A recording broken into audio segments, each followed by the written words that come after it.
नाणार प्रकल्प समर्थकांचा मेळावा आयोजित करण्यात आला होता। या मेळाव्याला उपस्थित असलेले काही लोक नेपाळी नागरिक होते असा दावा सेनेचे मंत्री उदय सामंत यांनी केलाय। काही लोक स्वार्थासाठी या प्रकल्पाला समर्थन देत असल्याचा आरोपही या उदय सामंत यांनी केलेला आहे।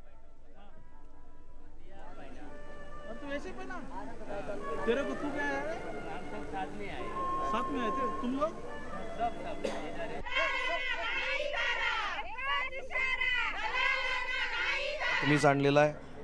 त्या सभेला नेपाळवरनं लोक आणलेली होती, त्याच्यामुळे नेपाळच्या लोकांना देखील रिफायनरी आवश्यक आहे हे काल काही लोकांच्या भाषणातून देखील सिद्ध झालं।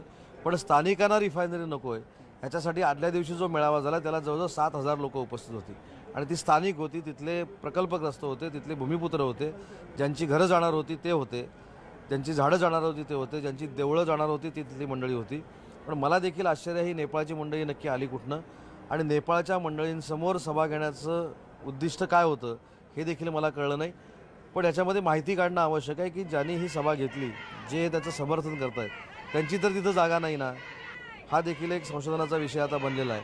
किंवा ज्यांची जागा आहे आणि ती कदाचित शेतकऱ्यांना परत द्यावी लागते म्हणून कोणाच्या तरी पोटामध्ये पोटसोळ निर्माण झाला असेल आणि त्याच्यातनं ज्यांच्या जमिनी आहेत त्यांना दाखवण्यासाठी ही सभा झाली। परंतु मुख्यमंत्री महोदयांनी उद्धव साहेबांनी नाणारच्या रिफायनरीच्या बाबतीमधली भूमिका स्पष्ट केलेली आहे आणि उद्धव ठाकरे साहेबांवर तिथल्या जनतेचा विश्वास आहे। तुम्ही थेट आरोप हा प्रमोद जठार यांच्यावरती करताय का? कारण कालची सभा त्यांनीच आयोजित केली होती, तेच तिथे भाषण करत होते। मला कोणी भाषण केलं मला माहीत पण नाही, कोण बोलले त्यांना मी ओळखत पण नाही।